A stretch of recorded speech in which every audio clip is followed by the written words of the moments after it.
Mike Radich here, and I'm now joined on the phone by World Series of Fighting Bantamweight Andrew Yates. Andrew, how are you? I'm pretty good. Could be a little bit better, but if the fight was still going on, but doing pretty good. Right, absolutely. Well, let's just take it from there. You were supposed to have a fight June 21st at World Series of Fighting 10. You suffered an injury in preparation for the fight. You were forced to withdraw from that fight. Just curious, what exactly is the injury, and is it one of those injuries where it's very serious, or is it just serious enough to keep you out of the fight?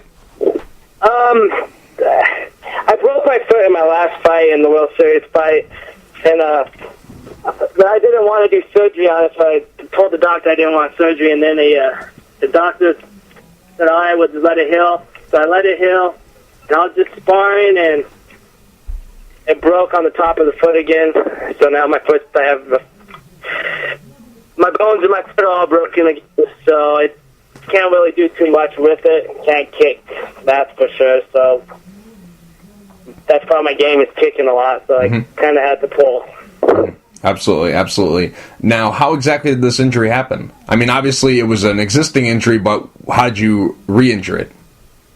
Just sparring, sparring a teammate, and I went for a head kick. He stepped back, and it just broke again right over his head. So, I guess I'm going to have to get surgery on it to get it back to where it should be. Right. Absolutely. Now, you injured that foot in the Chad Robo fight. I'm just curious, how did that happen? Was that a injury that happened in the fight, or was that kind of pre-existing and you just said, you know what, the heck with it, I'll fight with it? No, it happened in the fight. I kicked Chad right in the knee. He checked it by pushing his knee into mine, and it just broke, and I just kept fighting. I didn't tell him. I try to keep my injuries on the low pretty much, because, I don't want people knowing about what's injured or whatnot, just in case. Right. Not all the way healed. So we didn't tell anybody. We went to the doctor. I was put into a cast for about a month and a half, and they after that I walked in a boot for 4 weeks, and that was that. And then it just felt good. I mean, it hurt a little bit every time I kicked, but I had to fight through it and didn't really mind it too bad, and then it got worse. So I see. Now, a lot of people have been giving you some guff since this injury took place, because you did an interview. I can't remember where the interview was or who posted it, but it was an interview you did, and it surfaced online yesterday or the day before, and now you said some stuff, and it was very entertaining what you said, but now a lot of people are like, what's up with this guy? He's saying all this stuff, but then he pulls out of the fight. Are you aware of what's being said, and how do you respond to these people who... I'm not aware of anything that's being said. Could you enlighten me? Well, a lot of people are suspicious that you said all this stuff about your opponent, Brandon Heppelman, and now the day after this interview comes out, you're out of the fight. Some people are saying that you're running from this guy. Running. I'm sure all the people that are talking are Mr. Idaho boys, but it's all, I'm not, I talk crap to whoever. I don't even care who it is. That's just my game. I like to mess around and have fun. I think Brandon Heppelman took it a little more serious than I meant it to be, so if he wants to take it serious and he got a grudge against me, go right ahead. I'm not scared of him any means necessary. Actually, I wrapped Brandon Heppelman's teammates' hands before he fought Marlon Morales at Toughen Up in Vegas. I don't even think he realizes that. I wrapped his hands for his fight. So, I have nothing against the guy. The only thing I have against him is he's standing in my way of my dream, and I'm standing in the way of his dream, so I'm going to talk crap just because that's who I am, and I have fun doing it. But whatever they're saying on the internet, saying I'm running or whatnot, they can say whatever they want. If they want to come, if they want doctor's notes, I really don't care. The World Series knows it's serious. They've seen pictures. They talk to the doctors. They know. I thought you were going to say... It's a top organization. They're not just going to let people flake out just because... Right.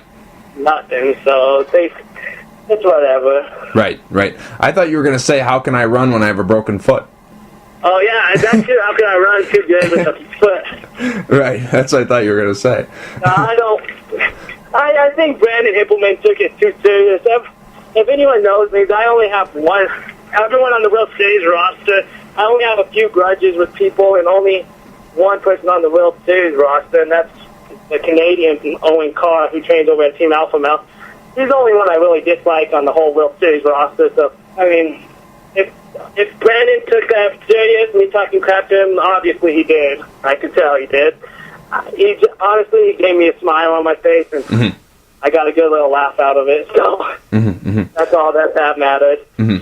Now, it seems like you were offended when he said that you hadn't fought anybody. No, because the thing is, when he said I haven't fought anybody, it's true, but then again, it's not so hard when you're fighting out one fighting with Vanderlei Silva. And right. For some reason, I'm going to call out all fighters, and anyone that trains at a legit gym with a legit guy behind them, like Vanderlei Silva, or Randy Couture, or any of them, they'll all tell you the same story. Team Alpha Male, for some reason, nobody wants to fight you. Like, they all see. So I got 3-0, and I tried to fight a guy.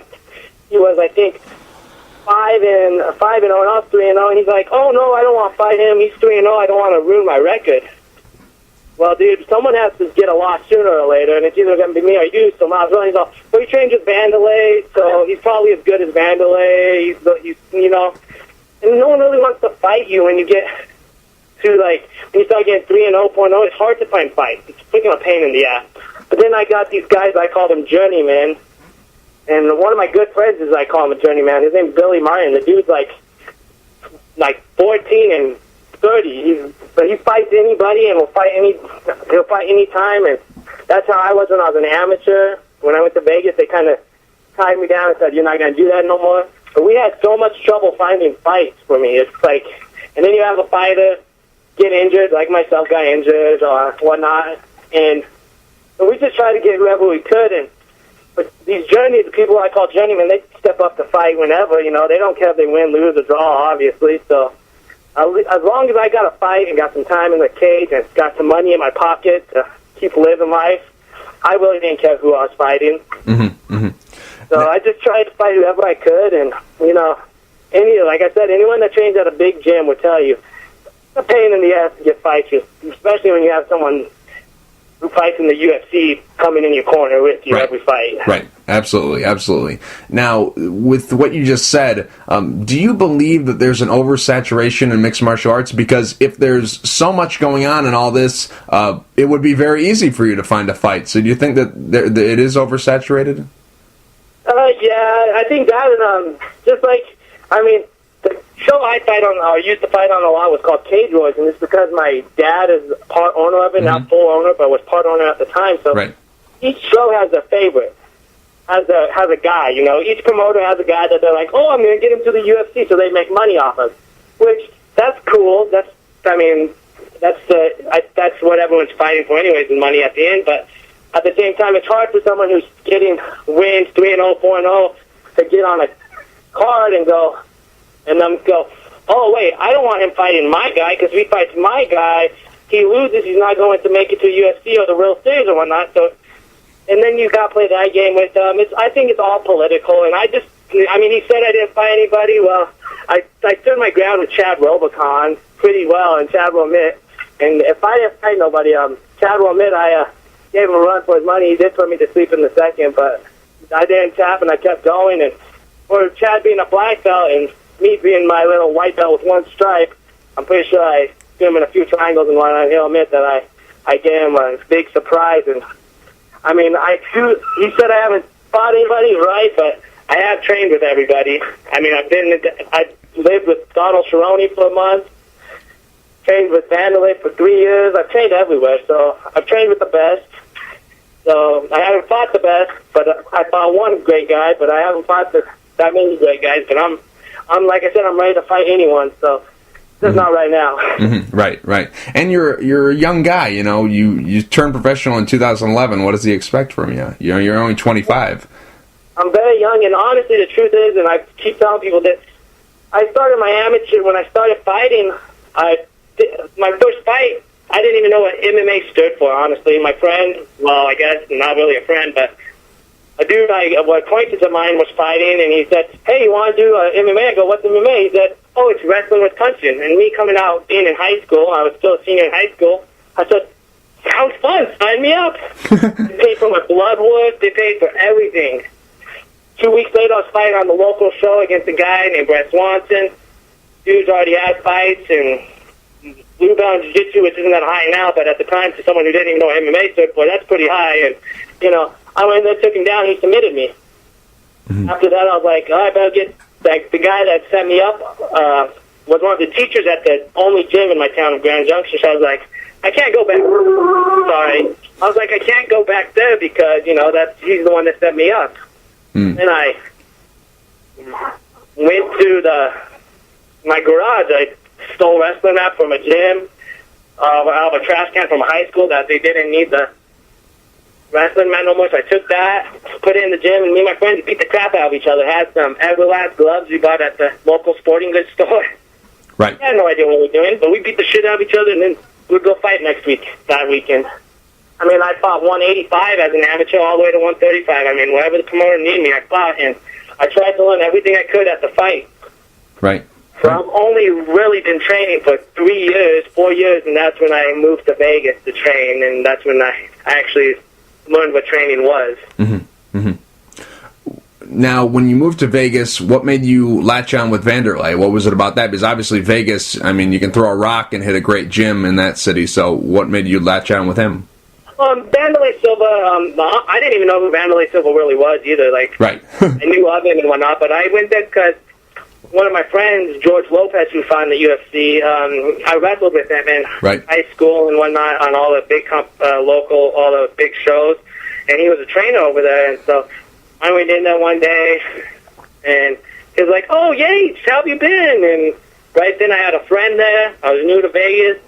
I knew someone I knew an acquaintance there, so I was just going to go there, and I built my way up. No one even knew of me at Vanderlei's. I took all the classes that a beginner would take, then moved up to taking more classes, and people started like, "Hey, dude, I Googled you, and you actually have a lot of fights. What the heck?"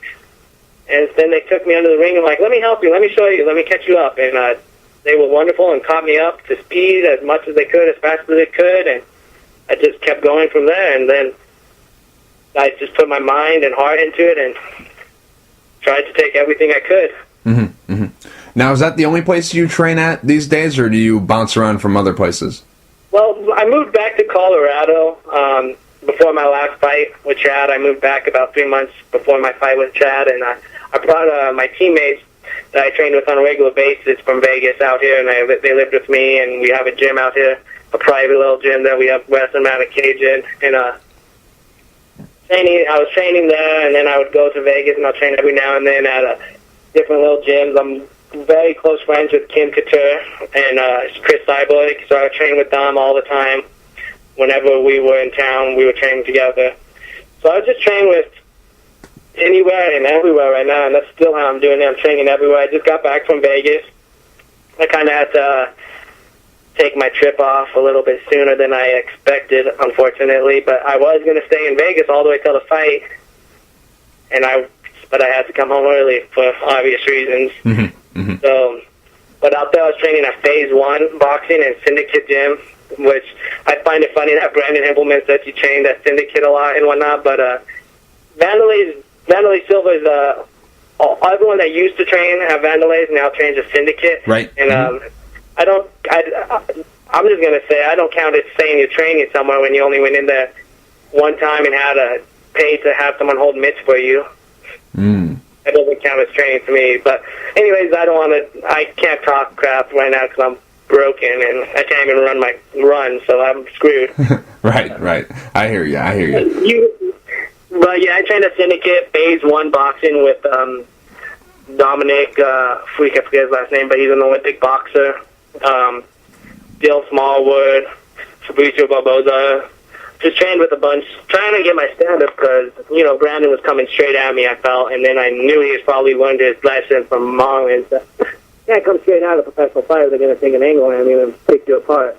Mm-hmm. So I decided I probably should get my hands up so Brandon doesn't hit me with one of those heavy hands that I do know he has heavy hands. So so he doesn't hit me with one of those bombs he throws. Learn to keep my hands up and learn to take angles better. So I started boxing with the pro boxers out there who happen to be some Olympic guys. So yeah, that's basically it. I'm just training anywhere and everywhere right now. But right now I'm doing nothing now. Teaching clients one-on-one weight loss at the gym, and that's about it. Oh, I hear you. Now, Brandon Hempelman, let's go back to him for a second. The trash talk, one thing that caught my eye was you called him Pee Wee Herman. Why did you do that? What made you say that? He just had an interview on YouTube that he posted. I think it was Idaho MMA interview or something. He sounded like Pee Wee Herman, and I just thought it was hilarious. I didn't even come up with it. One of my friends was like, dude, that guy sounds like Pee Wee Herman. And so I was like, no, let me listen. So I went and looked at his interview, and I was like, damn, he does sound like Pee Wee Herman. We've just been calling him Pee Wee Herman instead of Brandon Hempelman at the gym and whatnot. Oh, I see. I was just curious about that. And now also, something that caught my ears was when you were talking about Owen Carr earlier. Why don't you like him? What's the story there? Well, Owen Carr, I don't have anything good to say about Owen, as he has nothing good to say about me. I guess Owen and I used to train. I guess Owen came to Vegas and trained at Vandalays and lived in the fighter's house. I honestly don't remember, but he remembers me, so I must have left an impression on him. But I was dating a girl named Paige Van Zandt, as everyone knows she's the first UFC strawweight come. And me and Paige dated for about 7 months, lived together and whatnot. Well, Paige went to Team Alpha Male, where Owen Carr is, and me and Paige left off, whatever. We broke up. Life goes on. We're young, and so we hadn't. But I think Owen kind of has a problem with me now because Paige is over there, and he's kind of doing that high school girl thing. Right. Like, oh, that's your ex, and I hate him. And then he started talking crap, and then he brought something into. He went over the line of talking crap, which I don't think anyone should ever do, and started talking about someone's family. And he brought my dad into it, who my dad is my idol. He's my dad. I love him to death. And by him bringing my dad into it, he took it overboard, and now there's no going back. That's one guy that the World Series wants to fight. There's going to be a freaking fireworks fight right there, because the ref's going to have to throw me out of the cage to get me off of that fool. I'm just curious, you tried out for the last season of Ultimate Fighter, not this one, season 18, the Ronda Rousey Misha Tate season. You tried out for that. Just curious, what happened with that? Because obviously I thought you were going to be a shoo-in for that season. You're a good-looking guy, undefeated, no one wants to fight you on the regional circuit. Thought you'd be a shoo-in for that. What happened there? How was that process? What happened was I walk at 170. I love food, so I walk at 170, and I trained and cut down to 35, which is a very hard cut for me. And obviously, they were worried about people not making weight. Right. So when I weighed in, my management team at the time told me, "Oh, don't diet. You don't have to diet to go try out. Who cares?" So I weighed in at 174 on that scale. Right. In my underwear, 174. I'll put that too. I didn't have clothes on. I was in my underwear. So I was fat. Had breakfast and everything. And that screwed me in the end because they cannot, it's liability. Like, it's not going to, they don't want something. They didn't think I was going to be able to make weight 3 times in 6 weeks.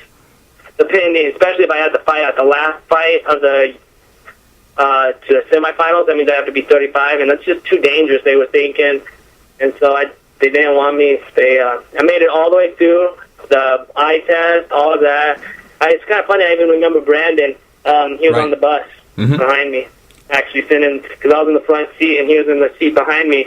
It was myself, Brandon, Chris Hallsworth, and that's pretty much what happened. But I knew Brandon was going to make it. Basically, everyone on that bus, there were 4 buses, and one of the buses for the test, everyone on that bus made it besides myself and Brandon Hempelman. So it's kind of funny that we were set up to fight each other again. But right. Yeah, that's what happened with that Ultimate Fighter. I mean, it sucks, but, I'll come back, and I learned my lesson. My management team at the time, they were new too, so they learned their lesson. They take the fault. I take the fault of being a fat kid. But Right. Life goes on, and we keep on moving, chugging along. Right. I hear you. I'm just curious. Did you get into the grappling portion of that? Like, did you enter in that at all, or was this already something that was determined after the exams and the weigh-in and all that, or did they allow you to do that? Well, how the Ultimate Fighter works is you first weigh in and you take your photo, and then you go to grappling. And either they call your name or they don't. If they don't call your name, you're done. If they call your name, you move on to hitting the mitts. I literally hit the mitts for maybe 10 seconds. And maybe it's because I had pace holding the mitts, I don't know. But I hit the mitts for 10 seconds. And then they called my name, so I was not moving on to the next one. Then they did an interview. Then after the interview, they call your name. And if they call your name, you stay. If you're from out of town, you stay. They pay for a hotel room and give you money. And then you have to do your eye exam. Then they cut people there if they don't want. Then they start making little cuts throughout the whole show. And I made it all the way to the end, and it was between the producer actually gave me a phone call, and I remember perfectly. I was vacuuming my car when he called me, and he said, "Andrew, it's between you and one other guy who's going to be in the house. Problem is, I want you, but they don't want you because you're too big, you're too heavy." Mm-hmm. I see. And so they said, "Can you get 100%? Give me 100% confirmation that you'll make 135 every fight." And I'm an honest dude. I like to be honest. I don't like to lie. So I said, "I'll give you a 95% chance I'm going to make it." Because at that moment I was 152. Mm-hmm. But life happens, and who knows? Cody Bollinger was at 150 and couldn't make 35. Shit happens. Right. You eat one wrong thing, you're not making 35. Right. So I gave him a 95% chance, and he didn't like that answer. Well, the other people didn't like that answer, and he said, "Well, all right." And they gave it to the other guy and said, that was it, really. They called me, got us tickets to the UFC fight to watch Chris Weidman versus Anderson Silva, and I watched Anderson Silva get knocked out by Chris Weidman the first time. Got great tickets, paid for everything, so that was cool, but, wasn't as cool as being in the Ultimate Fighter, so. Right. How much of the season did you watch? The first episode. That's it? Just to see who made it in? And then when my friend told me that Dana White kicked someone out because they didn't make weight, it happened to be Cody, and then I forget Anthony something. Yep. I watched just Dana White flip out on them, and that was it, because my friend knew why I didn't make it. So he was like, "Dude, they didn't even make weight. Why didn't they get you, Right. Watched that, and that's about it. The first episode I watched, it broke my heart to see people out there fighting, and then the guy that I actually rolled with at the tryouts happened to be the guy that Chris Holdsworth fought for the show, and when I rolled with him, he kind of tapped, so. Mm-hmm. That kind of hurt. When I watched the finale, that hurt my feelings even more, Right. So you rolled against Davey Grant at the tryout?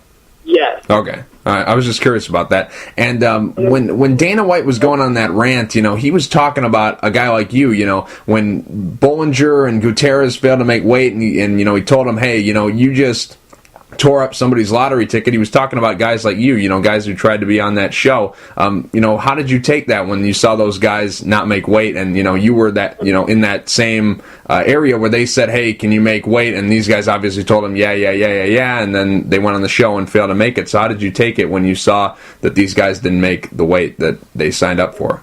Still talking about it right now. It's just still the World Series is great and all, but I didn't start fighting to go, "Hey, I'm a World Series fighter." Right. Everyone starts to fight, say I fight in the UFC. That's what everyone starts to fight for. World Series is great, and they're getting there and whatnot, but I want the title of being UFC. So it still hurts my feelings. You could even probably ask Brandon, you could ask any of us that were on that bus or whatnot. You make it that far, you got you're freaking on top of the world, and then when you got that phone call, so I got the first email saying he passed, and I got the second email saying he passed, and I got that phone call, and my heart sunk. It was, and it still sucks to even think about it, that I was so close that I could, touch it, and then that other people couldn't do it. Which, I don't hate on any of them, because, like I said, life moves on and life goes, and right. I'm sure Cody Bollinger and Anthony, if they could go back in time, they would. And I guarantee they'll make 132. They wouldn't have any problem making weight at all. Right. So I had the problem in my last fight. I weighed in overweight, so I know how they feel. Like, sometimes you just drink that one soda that makes it so you have too much sodium and can't cut any weight or whatnot. So. Now, with the show ending, or you know, when you didn't make it into the house and they gave you that call and said you weren't going to be a part of the show, how long does time pass until World Series of Fighting comes in and says, "Hey, we want to sign you"? Well, World Series wanted me on World Series 1 to fight Bryson Hanson. Right. And I told them at the time I was being looked at by Bellator. So, and you know, they want me in the tournament, and then they want me to make weight in 2 weeks, which obviously I'm a fat ass, so I can't make weight in 2 weeks. So that didn't go through, but they were under the impression that I was signing with Bellator. And so Ali comes down to Vandalay, because if anyone's been to the World Series of Fighting office, it's next door to Vandalay. Hopefully I'm allowed to tell people where it's at, but it's right next door to Vandalay. So he came in to roll, and he was sitting, I was doing a mitch with my coach, and he goes, "So how's everything? How's Bellator treating you? How you doing?" I go, "Oh, I didn't sign with Bellator. This what happened." That was probably a Monday, and by Wednesday I had a contract emailed to me for the World Series. So that was probably a month after I found out I didn't make the Ultimate Fighter. I see. I was just curious about that. Now, going forward, obviously, you're going to be on the shelf for a little while. Besides the training, you know, personal training that you do with you know, these people at your gym in Colorado, what other jobs do you work, or are you just solely a personal trainer? I'm a personal trainer, but I help run a local fight show here in Colorado, Cage Wars, that I was fighting on. Now that my dad's full owner of it, I run it now too. And that's pretty much all I do is train people and train myself and get better and better. And my parents, as always said, my rich daddy, but they got the money invested into me, and they see that I want it and that I have the dream of doing what I want, and I'm giving everything I have to do whatever it takes to make it. They see that, so they're going to help me as much as they can, and that's what they've been doing. So I'm blessed to have my parents' support behind me so much, and I have a lot of support here in my hometown of Grand Junction too. It's very small, so a lot of people know who I am, and they see me running the streets all the time, see me working out all the time, so I get a lot of support from them too. So that's pretty much my only job right now. I see. Now, Andrew, I'm just curious, how did you get your nickname, the Golden Boy? Does that just come because you have gold hair, you know, the real blonde hair, or is that another reason why you got that nickname? It doesn't really have to do with my hair. When I got the name, I actually didn't even have long hair. I was training at Vandalay again, and Vitor Viana, his main training partner and teacher over there, and Vandalay said, used to call me Yellow Man all the time. And then they got my pro debut, and they said, I took my pro debut at a week notice, and I stand this on all week to make weight. And they said, if you win this fight, you will now, forever now, be called Golden Boy. And I won the fight, and from there on, I came to the gym. Everyone just started calling me Golden Boy. I see. And I'm curious, you know, you have the cornrows for when you fight, so the hair is out of your eyes. I'm just curious, does that hurt to have those on? Because I've heard from some people say that hurts to wear it like that. It depends on who puts them in your hair, honestly. I'm tender-headed, what they call it. And so I usually get people with soft fingers to do it, and it doesn't hurt too bad unless you keep them in more than a week. I see. So the week is, you know, the week after the fight, it's already out? Oh, there's a video on YouTube at Will 36, me pulling my cornrows out of my hair 2 fights after my fight. Right away, I can't stand them too much. Right away, they come out. And just curious, when do you get them in? Like the day of the weigh-ins, day before? Like when does that happen? Well, because this is my big first big fight was in the World Series in Florida. I didn't know what was all going to happen. So we got them in right before I got on the plane, like literally 2 hours before I got on the plane. So Wednesday, I got them in, and they were out Saturday night. Oh, I see. Andrew, a couple more questions here before I let you go, and I really appreciate you being so liberal with your time, but a couple more questions here. The Chad Robo fight, I want to talk about that for a second because, you got injured, but it was still a pretty good scrap that you had with him considering the circumstances. Overall, how do you feel about your performance in the fight, going in there with a guy who's a true veteran of the sport? He's been around for a long time, not real well known, unless you're a hardcore fan, but a very tough guy and, a lot more experience than you. So, given that, you showed, real heart and real determination, stuff that you can't coach. But, how do you feel about the fight, considering the way, the whole thing went down? I felt great in the first round. The first round was amazing. And then the second round, I felt horrible. I had a horrible weight cut. Horrible. I didn't make weight. It was just, I didn't expect everything that happened when I went to Florida. I didn't expect, interviews and this and just a bunch of little things, on my first show that I guess you would say a beginner like myself came out there with my dad as my corner and my best friend Paul, who it was his first big show as cornering, and then my friend Fabricio, who's from Brazil, so he doesn't speak great English, so it's kind of hard for him to tell us what's going to happen or not. So we went out there and didn't know what was going to happen and whatnot. I thought I was going to have in Florida, we didn't have a great sauna to cut weight in. We had to walk 3 blocks to cut weight, and the sauna took an hour to warm up. And then we got yelled at in the sauna by someone else because the hotel didn't know we were there or something. It's just kind of a big confusion. And no excuses. I should have made weight. I'm a professional athlete. I shouldn't. There's no reason for any professional athlete not to make weight. So I'm not going to. So it was just really just a big confusion. So I was dead tired from the horrible weight cut in my fight. And second round came around. I sat down. I should have never sat on that bench because once I sat on that bench, I was done. I felt tired and just wasn't moving as fast. And so I felt great all up until the second round. You were working the rubber guard a lot in this fight. Is that something that you work a lot, throughout your career? You've had a long amateur career, but a short pro career. Is that something that you've worked a lot in the past, or is it something that you've acquired recently? It was something I acquired the first round of the fight. Really? I don't work rubber guard too much. I don't do too much rubber guard. It was just, I know what rubber guard is. I know how to do it. I've trained with it. In the fight, like everyone says, you have a plan until it happens. And right. I got attacked, and my plan went out the door. And for some reason, first thing I thought of was rubber guard. So. Really? So you're just making it up as you go along? I was just making it up as I was fighting. It just happened to come out, and then tried to throw a black belt, a Chad standard, a fifth degree black belt into a triangle. Right. Something I could have got. It wasn't going to land. But, I was just trying. I was just throwing everything. Like you said, it was a scrap. I was just going for whatever I could at that moment. Right.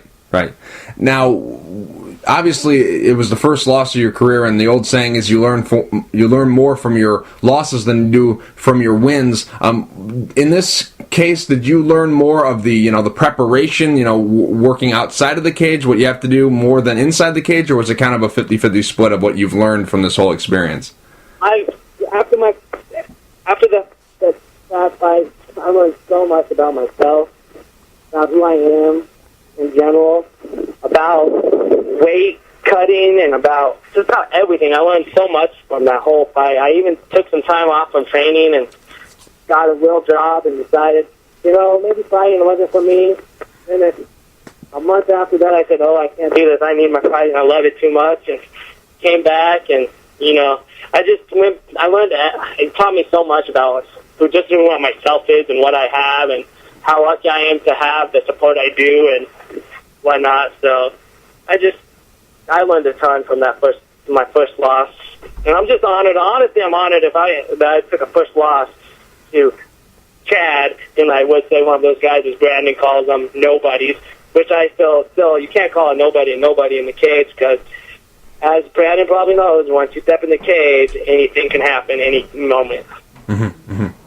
Andrew, last question before I let you go. Do you still want the Hempelman fight? I mean, obviously you're going on the shelf for a little while because you got to heal up, but when you return, is that a guy who you want, or are you leaning more towards Owen Carr? Oh, if I had a choice? Right. I'll take Owen any day. Right. Any day. I'll take him right now with a broken foot. I don't care. I hate that dude. But Brandon's a cool guy. I think, like I said, I'd like to touch it. Just to touch it, it's fun. It's fun just to get people under people's skin. So that's what I'm doing, just get under their skin. And I don't really care who they put me in.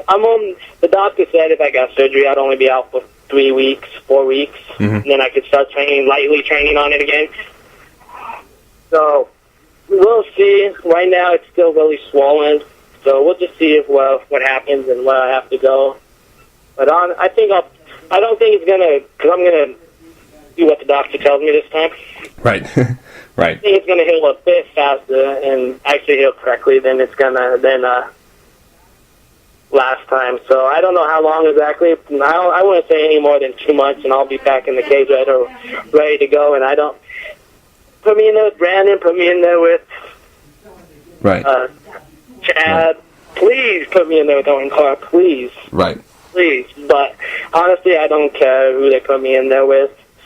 I just want the World Series to obey their contract. That's what I want, honestly. That would make me a little bit happier and make me want to fight a whole lot more too if they obey their contracts and what they're doing. Right. Just curious, how many more fights do you have on your deal with them? Well, they signed me with a 3-fight deal, and possibly a 4th fight if they wanted. I don't know how they said that, but they also said in there that I was going to be fighting.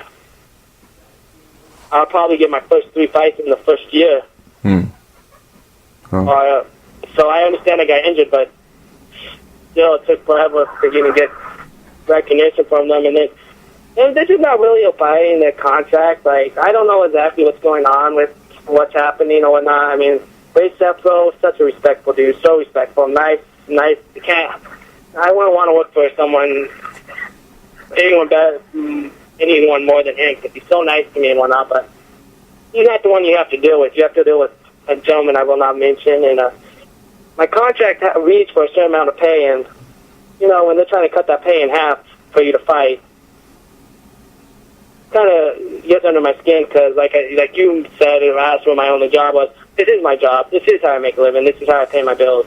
And cutting pay in half, you can't cut someone's pay in half who's working a 5 to 9, making $9 an hour. You can't tell them, I'm just going to pay you half of what you should make. You can't do that. Right. Especially when it's on contract, under paperwork and whatnot. So I just hope they abide by their contract for my next fight. And other than that, I'll fight whoever. I just want everything to be right. And, you put it in contract, be honest with yourself and say, hey, we put that, so we're going to pay you that. We don't think you should deserve that, but you're going to get that because that's what we put in our contract. Right.